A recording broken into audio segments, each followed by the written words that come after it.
أعوذ بالله من الشيطان الرجيم. بسم الله الرحمن الرحيم. ألف لام ميم.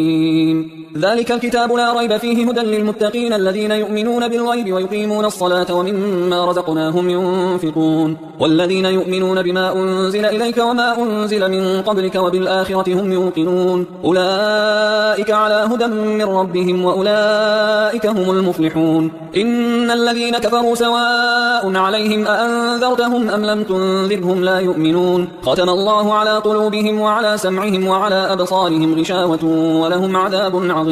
ومن الناس من يقول آمنا بالله وباليوم الآخر وما هم بمؤمنين يخادعون الله والذين آمنوا وما يخدعون إلا أنفسهم وما يشعرون. في قلوبهم مرض فزادهم الله مرضا ولهم عذاب أليم بما كانوا يكذبون. وإذا قيل لهم لا تفسدوا في الأرض قالوا إنما نحن مصلحون ألا إنهم هم المفسدون ولكن لا يشعرون. وإذا قيل لهم آمنوا كما آمن الناس قالوا أنؤمن كما آمن السفهاء ألا إنهم هم السفهاء ولكن لا يعلمون. وإذا لقوا الذين آمنوا قالوا آمنا وإذا خلوا إلى شياطينهم قالوا إنا معكم إنما نحن مستهزئون. الله يستهزئ بهم ويمدهم في طغيانهم يعمهون. أولئك الذين اشتروا الضلالة بالهدى فما ربحت تجارتهم وما كانوا مهتدين. مثلهم كمثل الذي استوقد نارا فلما أضاءت ما حوله ذهب الله بنورهم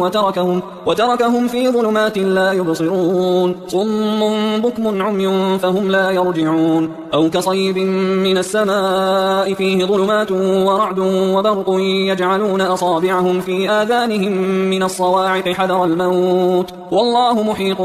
بالكافرين. يكاد البرق يخطف أبصارهم كلما أضاء لهم مشوا فيه وإذا أظلم عليهم قاموا ولو شاء الله لذهب بسمعهم وأبصارهم إن الله على كل شيء قدير. يا أيها الناس اعبدوا ربكم الذي خلقكم والذين من قبلكم لعلكم تتقون الذي جعل لكم الأرض فراشا والسماء بناء وأنزل من السماء ماء فأخرج به من الثمرات رزقا لكم فلا تجعلوا لله أندادا وأنتم تعلمون. وإن كنتم في ريب مما نزلنا على عبدنا فأتوا بسورة من مثله وادعوا شهداءكم من دون الله إن كنتم صادقين فإن لم تفعلوا ولن تفعلوا فاتقوا النار التي وقودها الناس والحجارة أعدت للكافرين. وبشر الذين آمنوا وعملوا الصالحات أن لهم جنات تجري من تحتها الأنهار كلما رزقوا منها من ثمرة رزقا قالوا هذا الذي رزقنا من قبل وأتوا به متشابها ولهم فيها أزواج مطهرة وهم فيها خالدون. إن الله لا يستحيي أن يضرب مثلا ما بعوضة فما فوقها فأما الذين آمنوا فيعلمون أنه الحق من ربهم وأما الذين كفروا فيقولون ماذا أراد الله بهذا مثلا يضل به كثيرا ويهدي به كثيرا وما يضل به إلا الفاسقين الذين ينقضون عهد الله من بعد ميثاقه ويقطعون ما أمر الله به أن يوصل ويفسدون في الأرض أولئك هم الخاسرون. كيف تكفرون بالله وكنتم أمواتا فأحياكم ثم يميتكم ثم يحييكم ثم إليه ترجعون. هو الذي خلق لكم ما في الأرض جميعا ثم استوى إلى السماء فسواهن 7 سماوات وهو بكل شيء عليم. وإذ قال ربك للملائكة إني جاعل في الأرض خليفة قالوا أتجعل فيها من يفسد فيها ويسفك الدماء ونحن نسبح بحمدك ونقدس لك قال إني أعلم ما لا تعلمون. وعلم آدم الأسماء كلها ثم عرضهم على الملائكة فقال أنبئوني بأسماء هؤلاء إن كنتم صادقين. قالوا سبحانك لا علم لنا إلا ما علمتنا إنك أنت العليم الحكيم. قال يا آدم أنبئهم بأسمائهم فلما أنبأهم بأسمائهم قال ألم أقل لكم إني أعلم غيب السماوات والأرض وأعلم ما تبدون وما كنتم تكتمون وإذ قلنا للملائكة اسجدوا لآدم فسجدوا إلا إبليس أبى واستكبر وكان من الكافرين وقلنا يا آدم اسكن أنت وزوجك الجنة وكلا منها رغدا حيث شئتما ولا تقربا هذه الشجرة فتكونا من الظالمين فأزلهما الشيطان عنها فأخرجهما مما كانا فيه وقلنا اهبطوا بعضكم لبعض عدو ولكم في الأرض مستقر ومتاع إلى حين فتلقى آدم من ربه كلمات فتاب عليه إنه هو التواب الرحيم قلنا اهبطوا منها جميعا فإما يأتينكم مني هدى فمن تبع هداي فلا خوف عليهم ولا هم يحزنون والذين كفروا وكذبوا بآياتنا أولئك أصحاب النار هم فيها خالدون يا بني إسرائيل اذكروا نعمتي التي أنعمت عليكم وأوفوا بعهدي أوف بعهدكم وإياي فارهبون وآمنوا بما أنزلت مصدقا لما معكم ولا تكونوا أول كافر به ولا تشتروا بآياتي ثمنا قليلا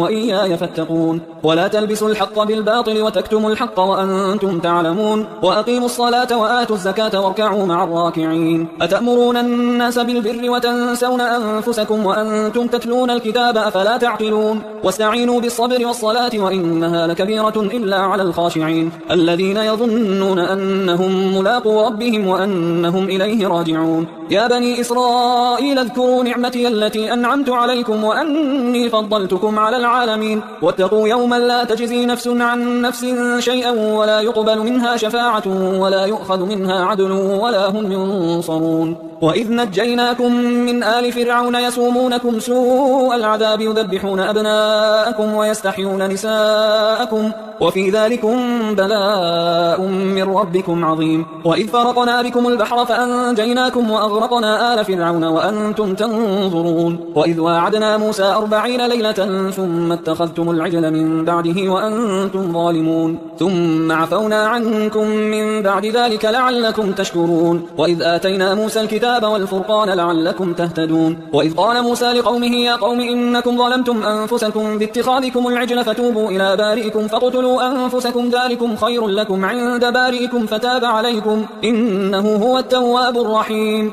وإذ قلتم يا موسى لن نؤمن لك حتى نرى الله جهرة فأخذتكم الصاعقة وأنتم تنظرون ثم بعثناكم من بعد موتكم لعلكم تشكرون وظللنا عليكم الغمام وأنزلنا عليكم المن والسلوى كلوا من طيبات ما رزقناكم وما ظلمونا ولكن كانوا أنفسهم يظلمون وإذ قلنا ادخلوا هذه القرية فكلوا منها حيث شئتم رغدا وادخلوا الباب سجدا وقولوا حطة نغفر لكم خطاياكم وسنزيد المحسنين فبدل الذين ظلموا قولا غير الذي قيل لهم فأنزلنا على الذين ظلموا رجزا من السماء بما كانوا يفسقون وإذ استسقى موسى لقومه فقلنا اضرب بعصاك الحجر فانفجرت منه 12 عينا قد علم كل أناس مشربهم كلوا واشربوا من رزق الله ولا تعثوا في الأرض مفسدين وإذ قلتم يا موسى لن نصبر على طعام واحد فادع لنا ربك يخرج لنا مما تنبت الأرض من بقلها وقثائها وفومها وعدسها وبصلها قال أتستبدلون الذي هو أدنى بالذي هو خير اهبطوا مصرا فإن لكم ما سألتم وضربت عليهم الذلة والمسكنة وباءوا بغضب من الله ذلك بأنهم كانوا يكفرون بآيات الله ويقتلون النبيين بغير الحق ذلك بما عصوا وكانوا يعتدون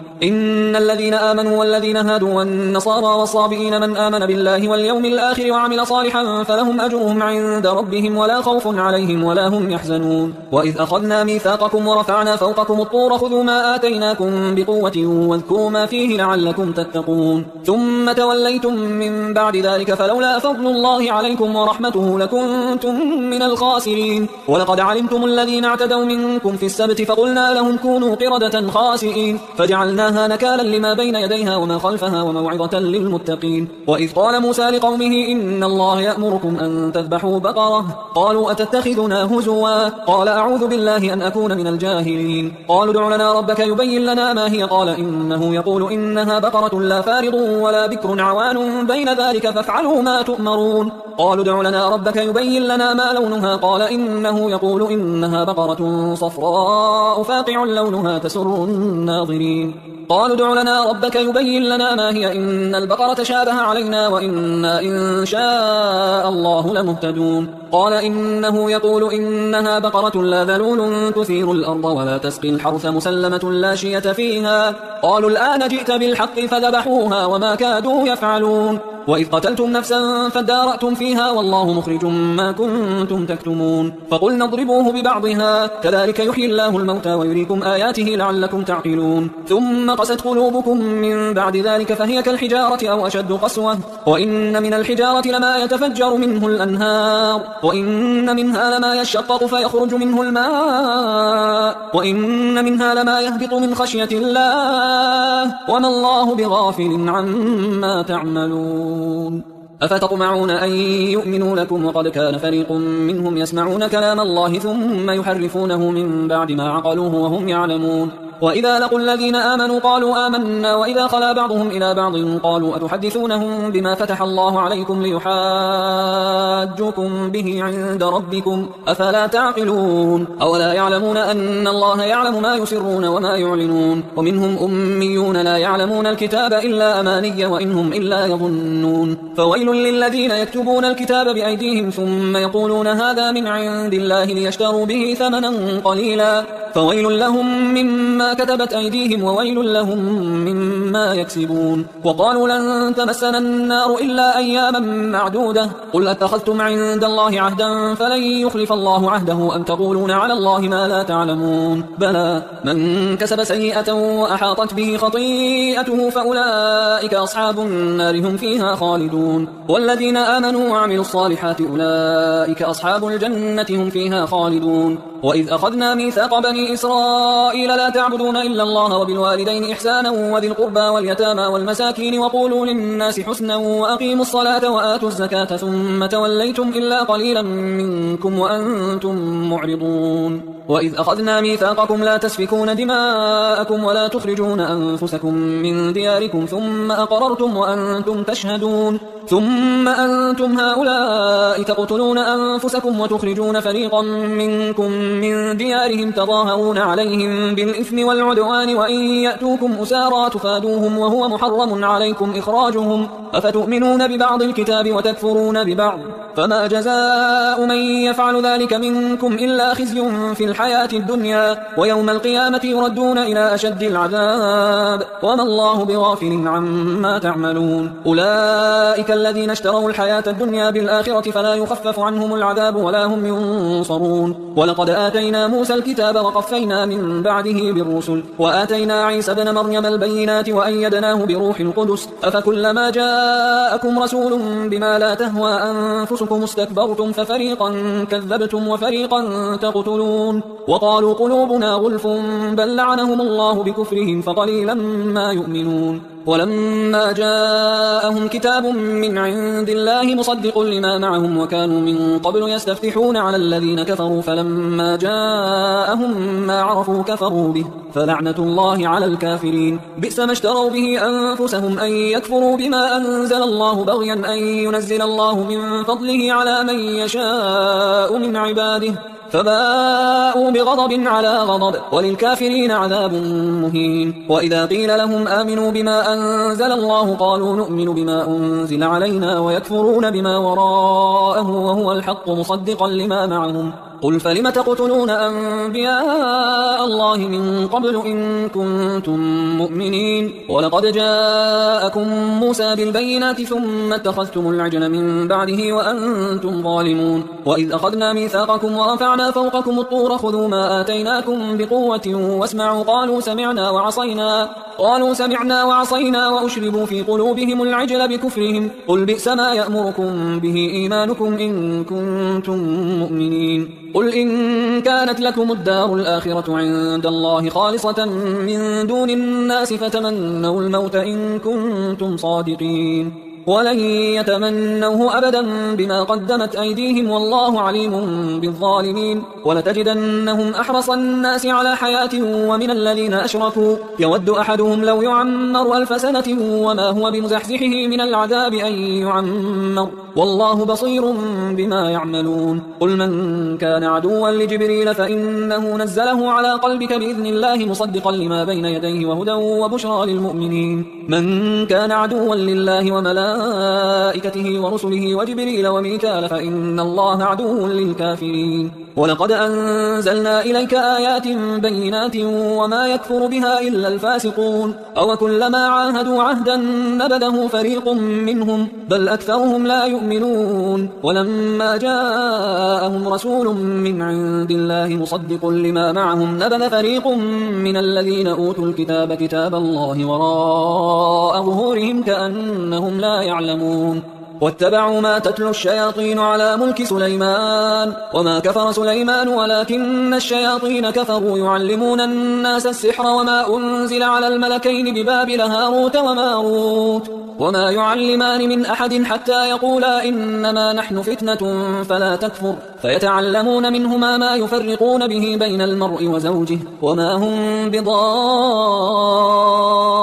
به من أحد إلا بإذن الله ويتعلمون ما يضرهم ولا ينفعهم ولقد علموا لمن اشتراه ما له في الآخرة من خلاق ولبئس ما شروا به أنفسهم لو كانوا يعلمون. ولو أنهم آمنوا واتقوا لمثوبة من عند الله خير لو كانوا يعلمون. يا أيها الذين آمنوا لا تقولوا راعنا وقولوا انظرنا واسمعوا وللكافرين عذاب أليم. ما يود الذين كفروا من أهل الكتاب ولا المشركين أن ينزل عليكم من خير من ربكم والله يختص برحمته من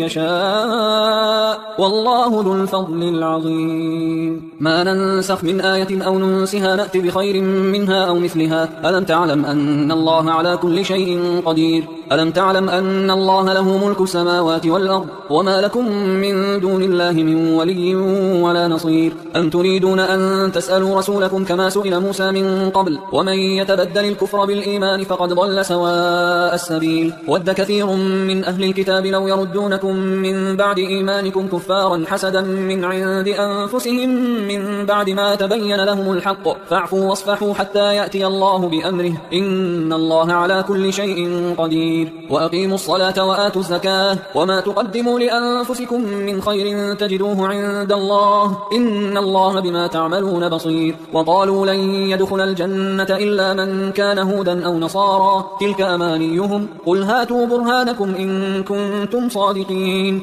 بلى من أسلم وجهه لله وهو محسن فله أجره عند ربه ولا خوف عليهم ولا هم يحزنون. وقالت اليهود ليست النصارى على شيء وقالت النصارى ليست اليهود على شيء وهم يتلون الكتاب كذلك قال الذين لا يعلمون مثل قولهم فالله يحكم بينهم يوم القيامة فيما كانوا فيه يختلفون. ومن أظلم ممن منع مساجد الله أن يذكر فيها اسمه وسعى في خرابها أولئك ما كان لهم أن يدخلوها إلا خائفين لهم في الدنيا خزي ولهم في الآخرة عذاب عظيم. ولله المشرق والمغرب فأينما تولوا فثم وجه الله إن الله واسع عليم. وقالوا اتخذ الله ولدا سبحانه بل له ما في السماوات والأرض كل له قانتون بديع السماوات والأرض وإذا قضى أمرا فإنما يقول له كن فيكون. وقال الذين لا يعلمون لولا يكلمنا الله أو تأتينا آية كذلك قال الذين من قبلهم مثل قولهم تشابهت قلوبهم قد بينا الآيات لقوم يوقنون. إنا أرسلناك بالحق بشيرا ونذيرا ولا تسأل عن أصحاب الجحيم. ولن ترضى عنك اليهود ولا النصارى حتى تتبع ملتهم قل إن هدى الله هو الهدى ولئن اتبعت أهواءهم بعد الذي جاءك من العلم ما لك من الله من ولي ولا نصير. الذين آتيناهم الكتاب يتلونه حق تلاوته أولئك يؤمنون به ومن يكفر به فأولئك هم الخاسرون. يا بني إسرائيل اذكروا نعمتي التي أنعمت عليكم وأني فضلتكم على العالمين واتقوا يوما لا تجزي نفس عن نفس شيئا ولا يقبل منها عدل ولا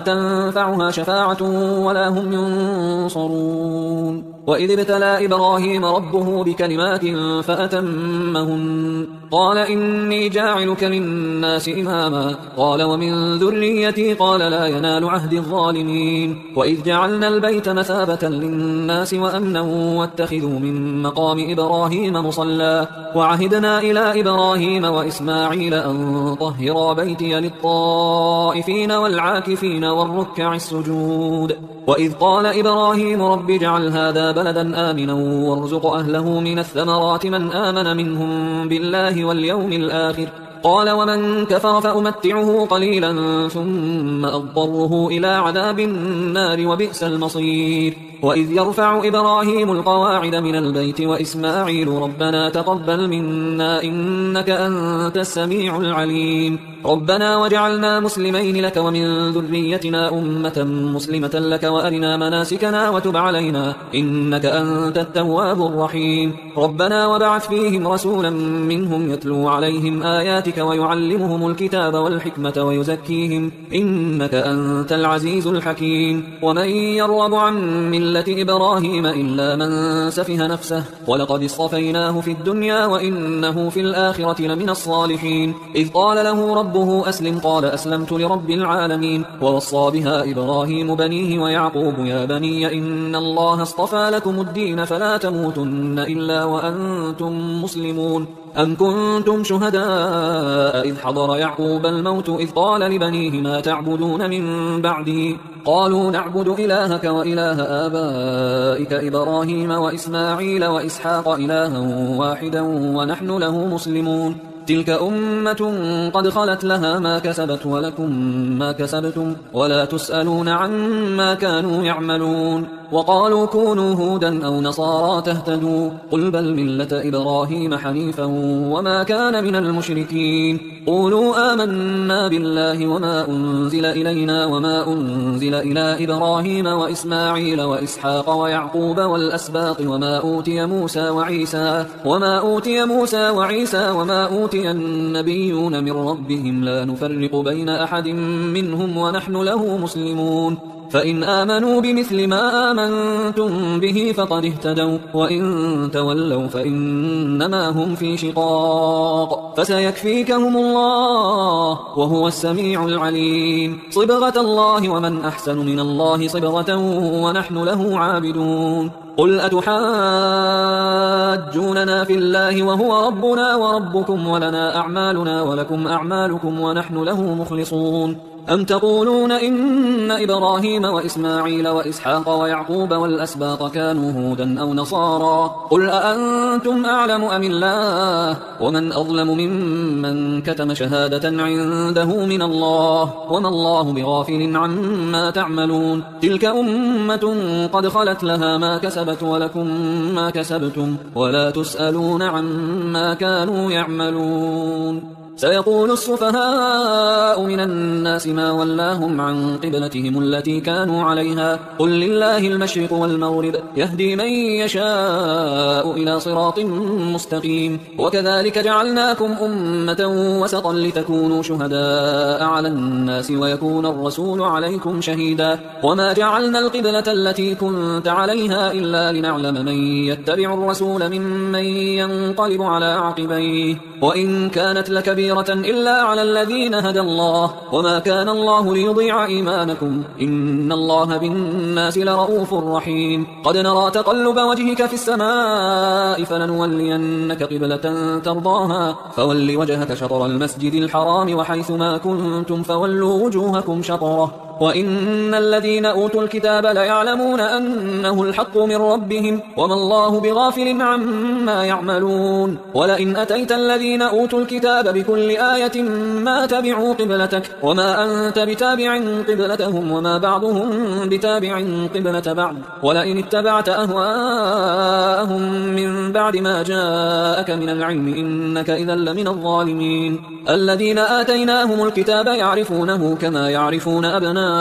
جاءهم وإن فريقا منهم ليكتمون الحق وهم يعلمون الحق من ربك فلا تكونن من الممترين ولكل وجهة هو موليها فاستبقوا الخيرات أينما تكونوا يأتي بكم الله جميعا إن الله على كل شيء قدير ومن حيث خرجت فول وجهك شطر المسجد الحرام وإنه للحق من ربك وما الله بغافل عما تعملون ومن حيث خرجت فول وجهك شطر المسجد الحرام وحيث ما كنتم فولوا وجوهكم شطره لئلا يكون للناس عليكم حجة إلا الذين ظلموا منهم فلا تخشوهم واخشوني ولأتم نعمتي عليكم ولعلكم تهتدون كما أرسلنا فيكم رسولا منكم يتلو عليكم آياتنا ويزكيكم ويعلمكم الكتاب والحكمة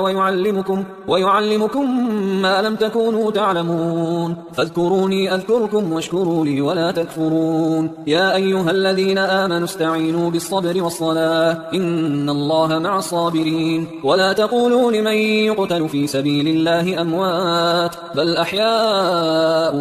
ولكن لا تشعرون ولنبلونكم بشيء من الخوف والجوع ونقص من الأموال والأنفس والثمرات وبشر الصابرين الذين إذا أصابتهم مصيبة قالوا إنا لله وإنا إليه راجعون أولئك عليهم صلوات من ربهم ورحمة وأولئك هم المهتدون إن الصفا والمروة من شعائر الله فمن حج البيت أو اعتمر فلا جناح عليه أن يطوف بهما ومن تطوع خيرا فإن الله شاكر عليم إن الذين يكتمون ما أنزلنا من البينات والهدى من بعد ما بيناه للناس في الكتاب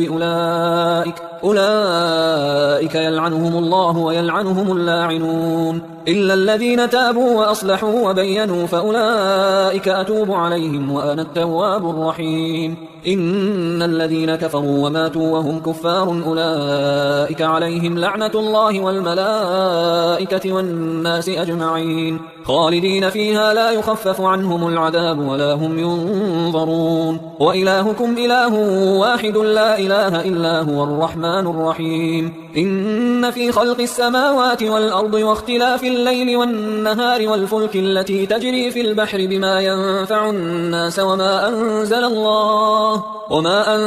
الله من السماء من ماء فأحيا به الأرض بعد موتها وبث فيها من كل دابة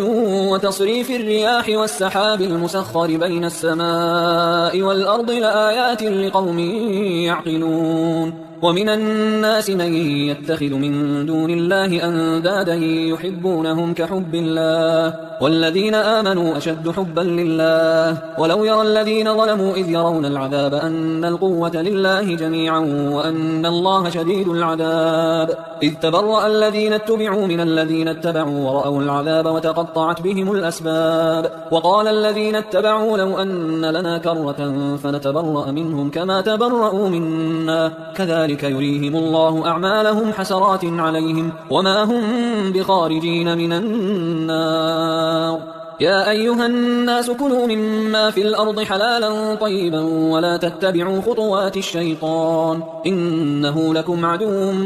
مبين إنما يأمركم بالسوء والفحشاء وأن تقولوا على الله ما لا تعلمون وإذا قيل لهم اتبعوا ما أنزل الله قالوا بل نتبع ما ألفينا عليه آباءنا أولو كان آباؤهم لا يعقلون شيئا ولا يهتدون ومثل الذين كفروا كمثل الذي ينعق بما لا يسمع إلا دعاء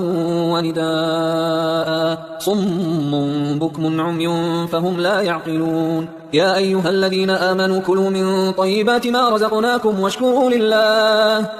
لله إن كنتم إياه تعبدون إنما حرم عليكم الميتة والدم ولحم الخنزير وما أهل به لغير الله فمن اضطر غير باغ ولا عاد فلا إثم عليه إن الله غفور رحيم إن الذين يكتمون ما أنزل الله من الكتاب ويشترون به ثمنا قليلا أولئك ما يأكلون في بطونهم إلا النار ولا يكلمهم الله يوم القيامة ولا يزكيهم ولهم عذاب أليم أولئك الذين اشتروا الضلالة بالهدى والعذاب بالمغفرة فما أصبرهم على النار ذلك بأن الله نزل الكتاب بالحق وإن الذين اختلفوا في الكتاب لفي شقاق بعيد ليس البر أن تولوا وجوهكم قبل المشرق والمغرب ولكن البر من آمن بالله واليوم الآخر والملائكة والكتاب والنبيين وآتى المال على حبه ذوي القربى واليتامى والمساكين وابن السبيل والسائلين وفي الرقاب وأقام الصلاة وآتى الزكاة والموفون بعهدهم إذا عاهدوا والصابرين في البأساء والضراء وحين البأس أولئك الذين صدقوا وأولئك هم المتقون يا أيها الذين آمنوا كتب عليكم القصاص في القتلى الحر بالحر والعبد بالعبد والأنثى بالأنثى فمن عفي له من أخيه شيء فاتباع بالمعروف وأداء إليه بإحسان ذلك تخفيف من ربكم ورحمة فمن اعتدى بعد ذلك فله عذاب أليم ولكم في القصاص حياة يا أولي الألباب لعلكم تتقون كتب عليكم إذا حضر أحدكم الموت إن ترك خيرا الوصية للوالدين والأقربين بالمعروف حقا على المتقين فمن بدله بعدما سمعه فإنما إثمه على الذين يبدلونه إن الله سميع عليم فمن خاف من موص جنفا أو إثما فأصلح بينهم فلا إثم عليه إن الله غفور رحيم يا أيها الذين آمنوا كتب عليكم الصيام كما كتب على الذين من قبلكم لعلكم تتقون أياما معدودات فمن كان منكم مريضا أو على سفر فعدة من أيام أخر وعلى الذين يطيقونه فدية طعام مسكين فمن تطوع خيرا فهو خير له وأن تصوموا خير لكم إن كنتم تعلمون شهر رمضان الذي أنزل فيه القرآن هدى للناس وبينات من الهدى والفرقان فمن شهد منكم الشهر فليصم ومن كان مريضا أو على سفر فعدة من أيام أخر يريد الله بكم اليسر ولا يريد بكم العسر ولتكملوا العدة ولتكبروا الله على ما هداكم ولعلكم تشكرون وإذا سألك عبادي عني فإني قريب أجيب دعوة الداعي إذا دعان فليستجيبوا لي وليؤمنوا بي لعلهم يرشدون أحل لكم ليلة الصيام الرفث إلى نسائكم هن لباس لكم وأنتم لباس لهن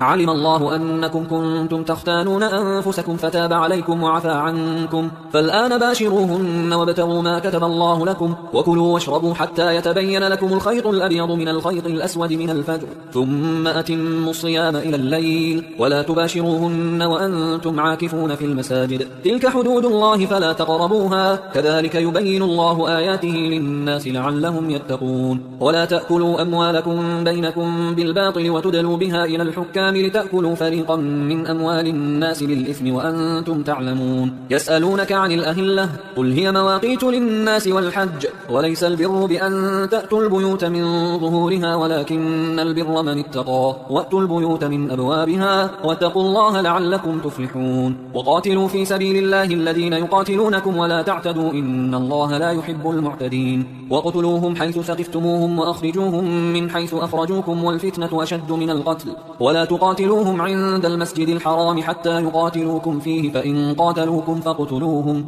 كذلك جزاء الكافرين فإن انتهوا فإن الله غفور رحيم وقاتلوهم حتى لا تكون فتنة ويكون الدين لله فإن انتهوا فلا عدوان إلا على الظالمين الشهر الحرام بالشهر الحرام والحرمات قصاص فمن اعتدى عليكم فاعتدوا عليه بمثل ما اعتدى عليكم واتقوا الله واعلموا أن الله مع المتقين وأنفقوا في سبيل الله ولا تلقوا بأيديكم إلى التهلكة وأحسنوا إن الله يحب المحسنين وأتموا الحج والعمرة لله فإن أحصرتم فما استيسر من الهدي ولا تحلقوا رؤوسكم حتى يبلغ الهدي محله فمن كان منكم مريضا أو به أذى من رأسه ففدية من صيام أو صدقة أو نسك فإذا أمنتم فمن تمتع بالعمرة إلى الحج فما استيسر من الهدي، فمن لم يجد فصيام 3 أيام في الحج و7 إذا رجعتم، تلك 10 كاملة، ذلك لمن لم يكن أهله حاضر المسجد الحرام. واتقوا الله واعلموا أن الله شديد العقاب. الحج أشهر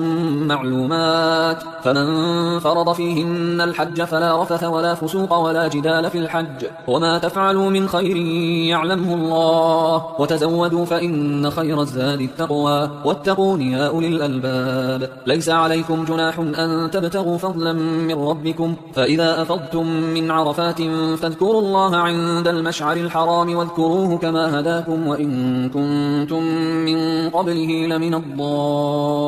الضالين. ثم أفيضوا من حيث أفاض الناس واستغفروا الله إن الله غفور رحيم. فإذا قضيتم مناسككم فاذكروا الله كذكركم آباءكم أو أشد ذكرا، فمن الناس من يقول ربنا آتنا في الدنيا وما له في الآخرة من خلاق، ومنهم من يقول ربنا آتنا في الدنيا حسنة وفي الآخرة حسنة وقنا عذاب النار. أولئك لهم نصيب مما كسبوا والله سريع الحساب. واذكروا الله في أيام معدودات، فمن تعجل في يومين فلا إثم عليه ومن تأخر فلا إثم عليه لمن اتقى، واتقوا الله واعلموا أنكم إليه تحشرون. ومن الناس من يعجبك قوله في الحياة الدنيا ويشهد الله على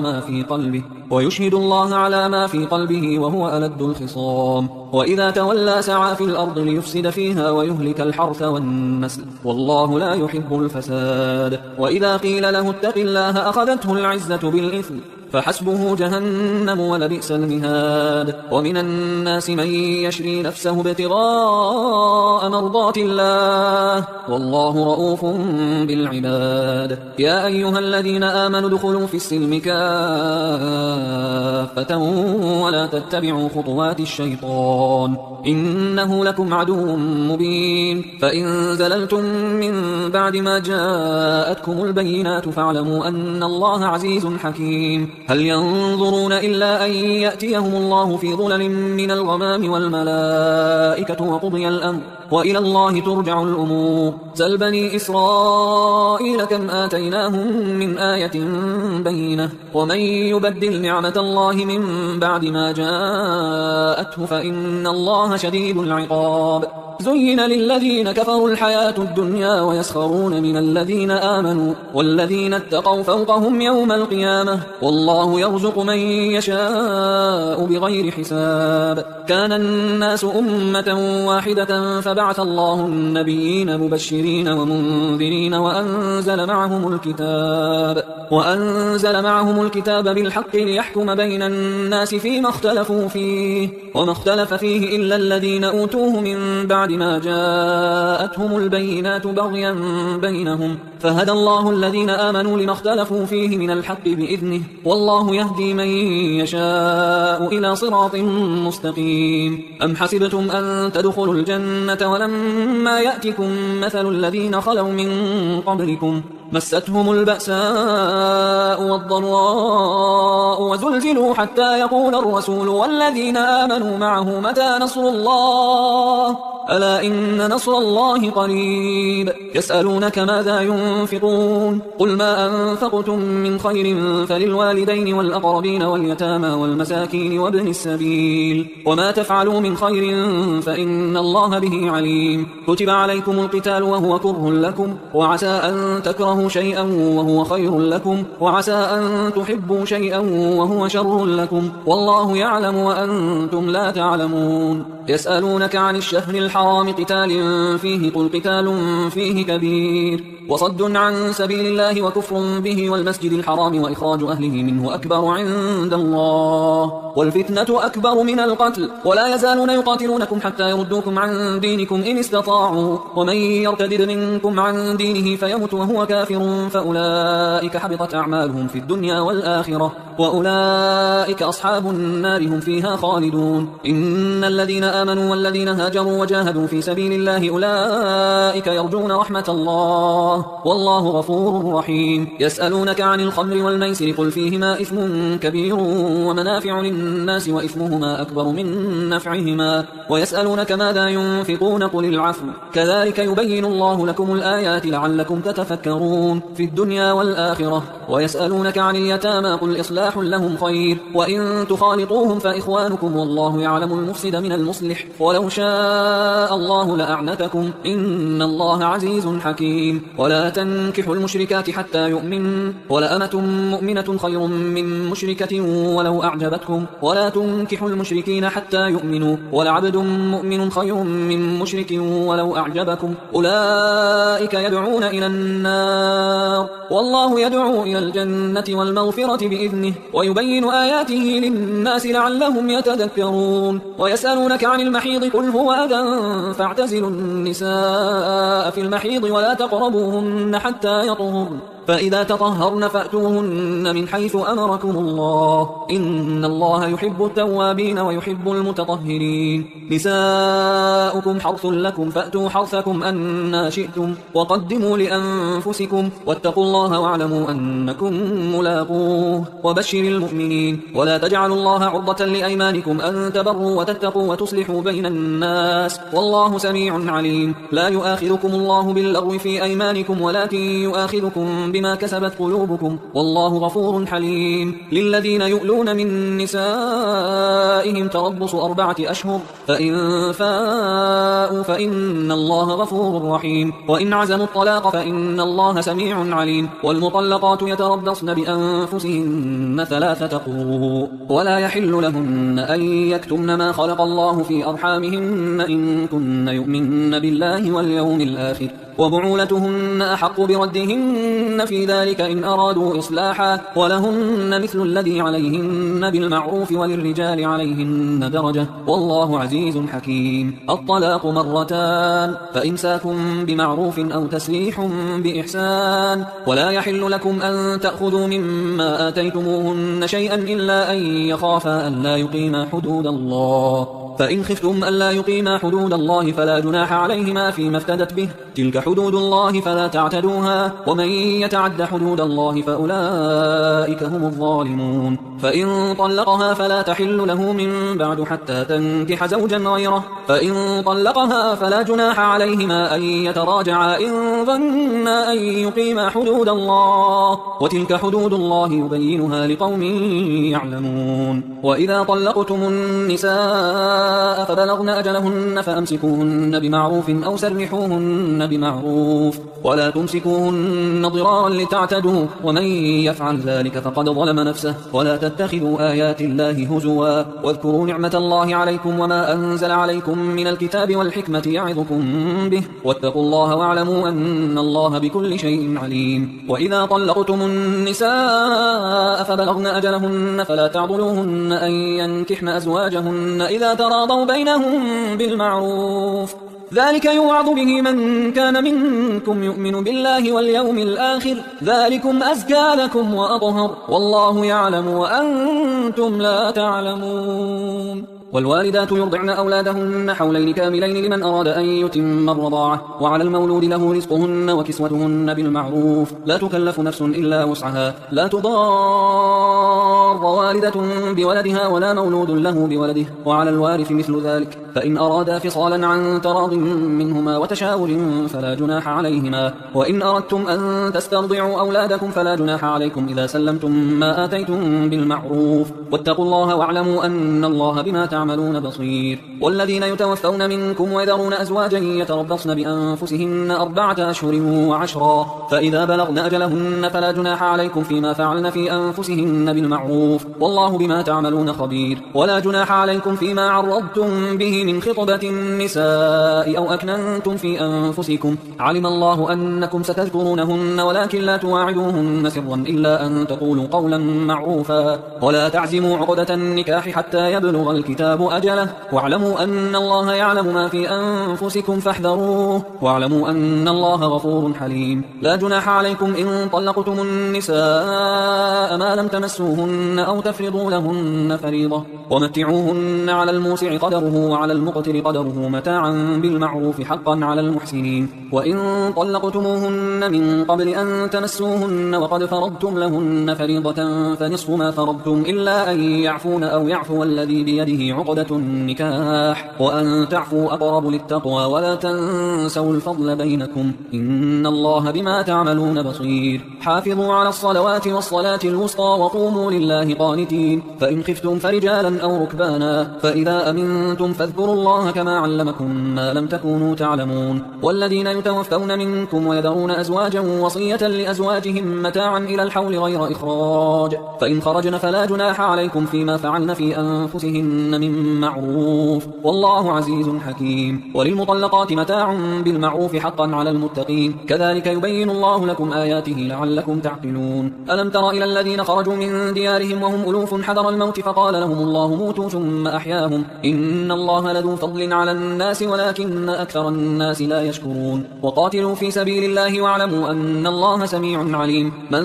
ذا الذي يقرض الله قرضا حسنا فيضاعفه له أضعافا كثيرة والله يقبض ويبسط وإليه ترجعون. ألم تر إلى الملأ من بني إسرائيل من بعد موسى إذ قالوا لنبي له مبعث لنا ملكا نقاتل في سبيل الله قال هل عسيتم إن كتب عليكم القتال ألا تقاتلوا قالوا وما لنا ألا نقاتل في سبيل الله وقد أخرجنا من ديارنا وأبنائنا فلما كتب عليهم القتال تولوا إلا قليلا منهم والله عليم بالظالمين. وقال لهم نبيهم إن الله قد بعث لكم طالوت ملكا قالوا أنا يكون له الملك علينا ونحن أحق بالملك منه ولم يؤت سعة من المال قال إن الله اصطفاه عليكم وزاده بسطة في العلم والجسم والله يؤتي ملكه من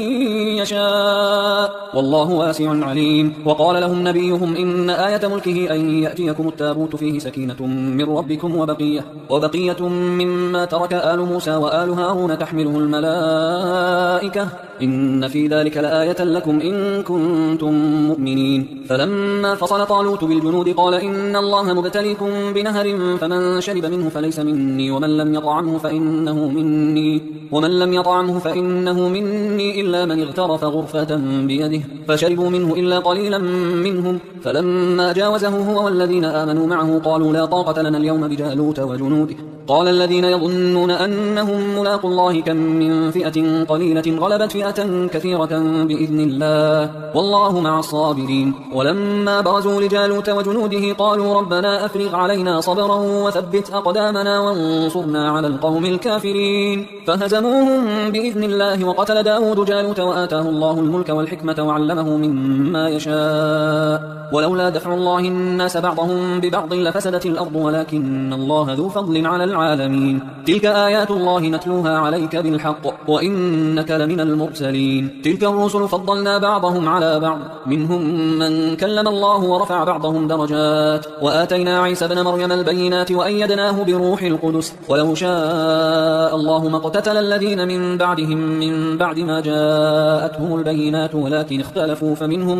من آمن ومنهم من كفر ولو شاء الله ما اقتتلوا ولكن الله يفعل ما يريد. يا أيها الذين آمنوا أنفقوا مما رزقناكم من قبل أن يأتي يوم لا بيع فيه ولا خلة ولا شفاعة والكافرون هم الظالمون. الله لا إله إلا هو الحي القيوم لا تأخذه سنة ولا نوم له ما في السماوات وما في الأرض من ذا الذي يشفع عنده إلا بإذنه يعلم ما بين أيديهم وما خلفهم ولا يحيطون بشيء من علمه إلا بما شاء وسع كرسيه السماوات والأرض ولا يؤوده حفظهما وهو العلي العظيم. لا إكراه في الدين قد تبين الرشد من الغي فمن يكفر بالطاغوت ويؤمن بالله فقد استمسك بالعروة الوثقى لا انفصام لها والله سميع عليم. الله ولي الذين آمنوا يخرجهم من الظلمات إلى النور والذين كفروا أولياؤهم الطاغوت يخرجونهم من النور إلى الظلمات أولئك أصحاب النار هم فيها خالدون.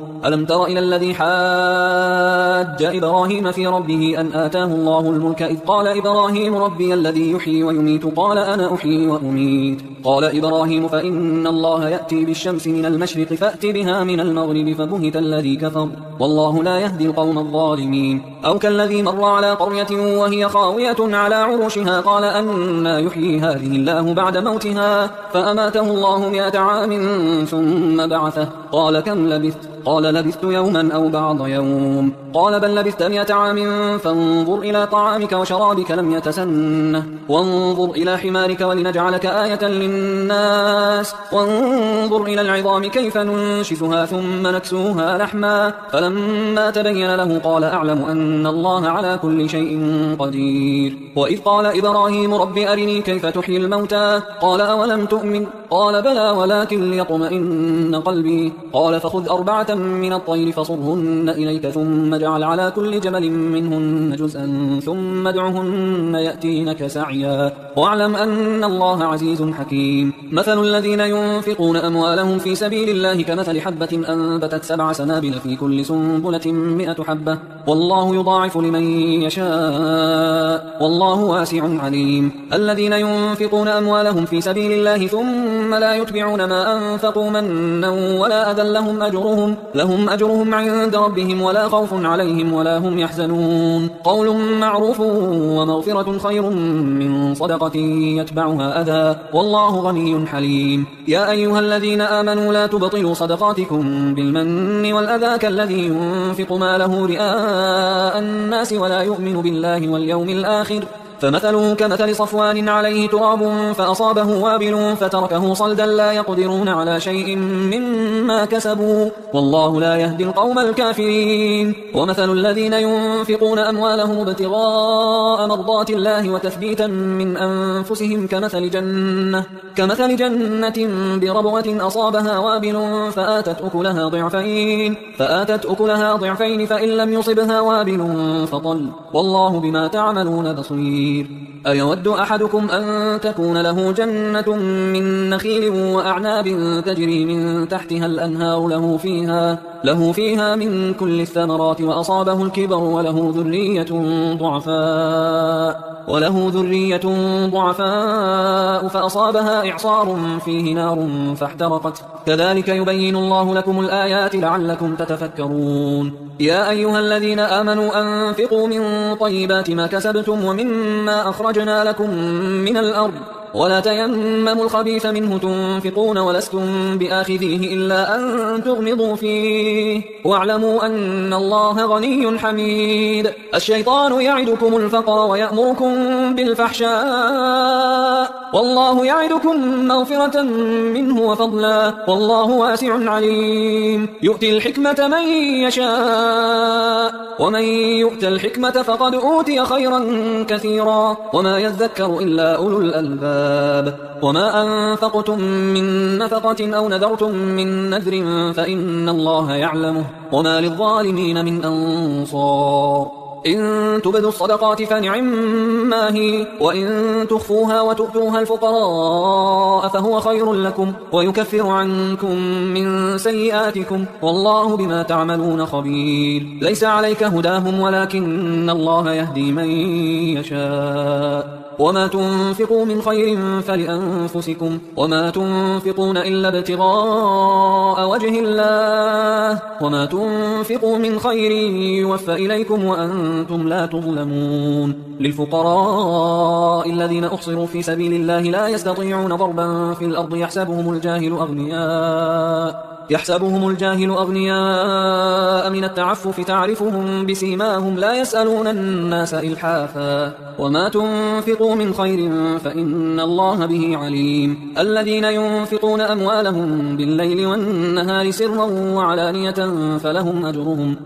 أجرهم عند ربهم ولا خوف عليهم ولا هم يحزنون. الذين يأكلون الربا لا يقومون إلا كما يقوم الذي يتخبطه الشيطان من المس ذلك بأنهم قالوا إنما البيع مثل الربا وأحل الله البيع وحرم الربا، فمن جاءه موعظة من ربه فانتهى فله ما سلف وأمره إلى الله، ومن عاد فأولئك أصحاب النار هم فيها خالدون. يمحق الله الربا ويربي الصدقات، والله لا يحب كل كفار أثيم. إن الذين آمنوا وعملوا الصالحات وأقاموا الصلاة وآتوا الزكاة لهم أجرهم عند ربهم ولا خوف عليهم ولا هم يحزنون. يا أيها الذين آمنوا اتقوا الله وذروا ما بقي من الربا إن كنتم مؤمنين، فإن لم تفعلوا فأذنوا بحرب من الله ورسوله، وإن تبتم فلكم رؤوس أموالكم لا تظلمون ولا تظلمون، وإن كان ذو عسرة فنظرة إلى ميسرة، وأن تصدقوا خير لكم إن كنتم تعلمون. واتقوا يوما ترجعون فيه إلى الله ثم توفى كل نفس ما كسبت وهم لا يظلمون. يا أيها الذين آمنوا إذا تداينتم بدين إلى أجل مسمى فاكتبوه، وليكتب بينكم كاتب بالعدل ولا يأبى كاتب أن يكتب كما علمه الله، فليكتب وليملل الذي عليه الحق وليتق الله ربه ولا يبخس منه شيئا، فإن كان الذي عليه الحق سفيها أو ضعيفا أو لا يستطيع أن يمله فليملل وليه بالعدل، واستشهدوا شهيدين من رجالكم، فإن لم يكونا رجلين فرجل وامرأتان ممن ترضون من الشهداء أن تضل إحداهما فتذكر إحداهما الأخرى، ولا يأبى الشهداء إذا ما دعوا، ولا تسأموا أن تكتبوه صغيرا أو كبيرا إلى أجله، ذلكم أقسط عند الله وأقوم للشهادة وأدنى أن لا ترتابوا إلا أن تكون تجارة حاضرة تديرونها بينكم فليس عليكم جناح ألا تكتبوها، وأشهدوا إذا تبايعتم ولا يضار كاتب ولا شهيد، وإن تفعلوا فإنه فسوق بكم، واتقوا الله ويعلمكم الله والله بكل شيء عليم. وإن كنتم على سفر ولم تجدوا كاتبا فرهان مقبوضة، فإن أمن بعضكم بعضا فليؤدي الذي اؤتمن أمانته وليتق الله ربه ولا تكتموا الشهادة، ومن يكتمها فإنه آثم قلبه والله بما تعملون عليم. لله ما في السماوات وما في الأرض، وإن تبدوا ما في أنفسكم أو تخفوه يحاسبكم به الله فيغفر لمن يشاء ويعذب من يشاء والله على كل شيء